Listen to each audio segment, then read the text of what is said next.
I haven't been listening to any of the political leading on or any of the world. It's questionable whether a person like me exists anywhere else in the West, let alone the world. But what I mean is how, well, for the most part, there isn't much wrong with me. I claim to have, excuse me, I have the disease called life, and that's enough for me. I'm like, I don't want to really get lost with any other thing on top of that in this life, which is easy to do, right? Which brings me to the subject matter of prayer, praise. The feeling that we want. I mean, even though, pardon me, and I hope you're with me on that, babes. Wherever you are, just open up and take a deep breath, yawn if you have to. It's a temporary experience, and isn't it blissful? It's blissful. Whatever dis-ease life is, and it's definitely, in and of itself, it's a dis-ease. And don't expect it to ever get any better as you go. One of the main things I was thinking is this morning is as a kind of awesome joke, which the truth is the one narrating these wonderful comedy acts, if at all they are wonderful. It's the truth that makes them so. The key to happiness is to never expect anything, and don't tell that to women.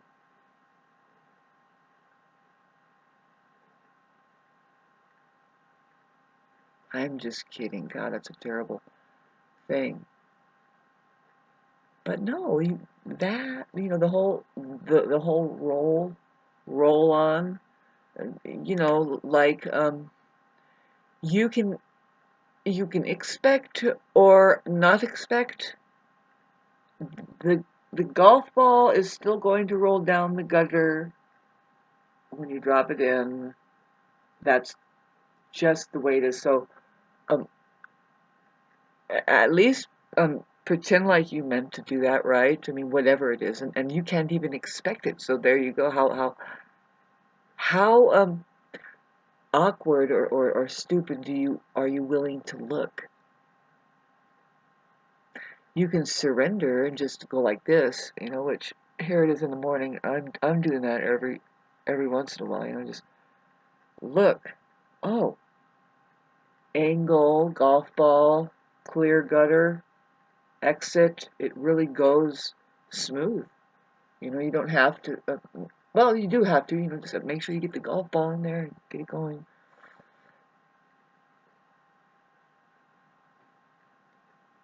I'm sorry, this is a metaphor, and well, I know it doesn't help people. See, I was just commenting on Dolores Cannon in my last video, how wonderful it is to be able to space completely out and go off into complete left field. For a lot of people, I imagine, who are dragged down. Talk about with illnesses on top of the disease, just compounding. This is a serious thing. It's like, well, is it any more serious than the disease of life itself? Um, because I'm with that, I'm going that far as to say this whole thing is awkward, the between moment of having been born and death, that in between part is like, um, you mean, really, I'm not complaining at all. To date, right now, I'm not at all. Like, if, who knows what we have ahead of us. See, what I've seen is people get really, really old and then die. And that's not even really what happened. If it's looking like something, we don't know how old we're supposed to live or why we are living at the rate we do now, and say, like, why did my mom die at the age 62, except for we say that she has multiple sclerosis, and that takes her out, complications from that takes her out, and I say, well, boy, that sucks, and so does she. But then there's others I'm seeing, oh, 70 they go out, 89 they go out. Some of them they live to 110, but I've had conversations about this before. That is not at all a substantial time to try and get your shit together here. What we see, what I detect is like a quickening. It's like, well, at least figure out a little bit because it's going to be clamped off in a minute. You know, it's like as far as your biological experience and the power that might be able to get here on this plane, moving around like this, um, more so than just being limited to the obvious, right? It's not just on TV that we'll see stuff like Yoda elevating or whatever, you know. If anything, babes, really just on a very basic scale or a minimal scale, I suspect, is to become healers first of ourselves and then of others. And I'm here to attest to, indeed, um, instant healing. Instant healing is possible through intense, like I was almost going to say bubble work. And it's like, really, no, you have your own awareness so far as to, if you can go like this and say, hey, you know what? I have a cage here. This is my cage. It's not that other person. They have their own cage there. Each and every. See, this is where Aquarius, and I'm an Aquarius moon. Let's all do this for baby humanity. You know, the individuation separation phenomenon that needs to happen to the narcissist, which, thank God for Sam Vaknin, and we can, if you study psychology, these words will now start to be something of use to us. You know what I mean when we say these things. Um, that it seems like, well, congratulations to, I would say 25 or 20% who has successfully achieved that sense of not only, like I said, that person has their cage and their rhythmic thing going on there, and I have my level of knowing within my entrapment here, mind included, you know, um, and studying that alone would be generally, of course, it's studying others because we're all kind of the same here, you know, like that, and not just that, but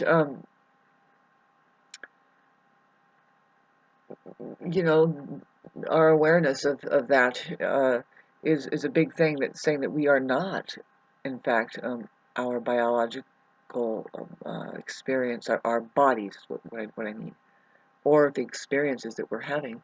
We are the experiencer, you know. So what is that? It's hard to say. There's only so much time here, and like I said, that the organism is being cut off. I mean, as far as we can see, the myth has it we used to live a lot longer, but now we don't. And it's like, well, what did that person finally fall over and crack into many pieces um, o- o- over?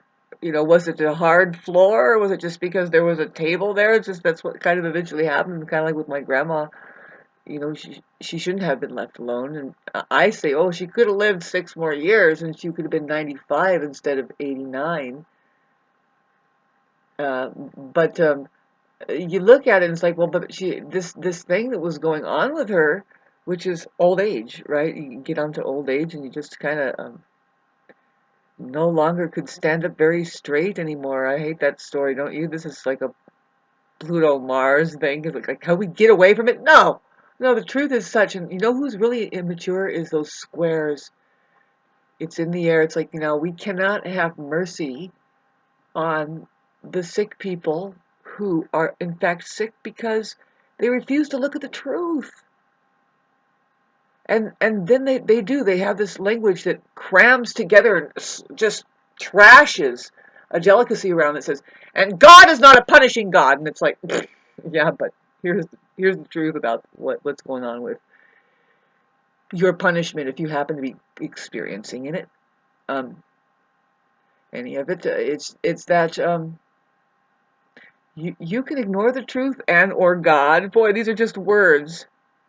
You can ignore the truth or God all you want, but you can't ignore the consequences from having ignored the truth and or God all you want. It's just as simple as, calm down, kids. They want to talk. They really do. They want to talk, and they say, we know, we know, we know. I know. Go play, go play. Go get on the tightrope. Go get on the balance beam, because that's the truth there.